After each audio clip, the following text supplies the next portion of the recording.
সুপ্রিয় দর্শক শ্রোতা, কোথায় আছে চলন বিলের টাটকা শুটকি মাছ দিয়ে ভাত খাই, আমাদের সুখের সীমানা নাই। আমি আকাশে দেখেছি সূর্যোদয়ের গান, চলন বিলের মাটিতে ফলে সোনালী ধান। চলন বিলের টাটকা মাছের শুটকিতেই ফিরে পায় বাঙালির প্রাণ। তাই তো আমি বলি, আমরা মাছে ভাতে বাঙালি ভাই, মাছ দিয়ে ভাত খাই, তার সাথে যদি চলন বিলের টাটকা মাছের শুটকি হয় তার তো কোনো জুড়ি নাই। আসলে আজ আমি চলে এসেছি আমাদের সিংড়া হাইটেক পার্কের সামনে।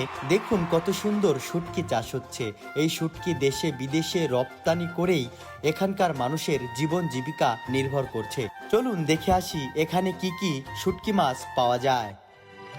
হ্যাঁ দর্শক মণ্ডলী, সিংড়া উপজেলা যেমন ইতিহাস, ঐতিহ্য, সংস্কৃতি, তথ্য নিদর্শন আকর্ষণের সেরা, ঠিক তেমনিভাবে কিন্তু এই সিংড়া উপজেলায় দামি দামি মাছ পাওয়া যায়।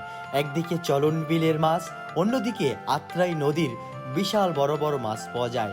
এইগুলো মাছকে কিন্তু তারা শুটকি করে দেশে বিদেশে বিক্রয় করে তারা জীবন জীবিকা নির্ভর করছে। আমি একটা জিনিস লক্ষ্য করলাম, এখানে কিন্তু সব রকমের শুটকি পাওয়া যায়।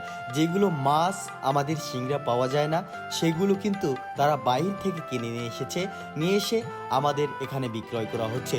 অবশ্যই আপনারা সবাই যারা শুটকি প্রেমী, যারা মাছকে ভালোবাসেন, শুটকিকে ভালোবাসেন, আমাদের সিংড়া উপজেলার হাইটেক পার্কের সামনে চলে যাবেন। এখানে দেখুন আমাদের মাছ একদম টাটকা মাছ কুটা হচ্ছে। আপনাদেরকে এটা দেখানোর উদ্দেশ্য হচ্ছে যে এগুলো কি আসলে টাটকা কিনা। হ্যাঁ, এগুলো একদম টাটকা।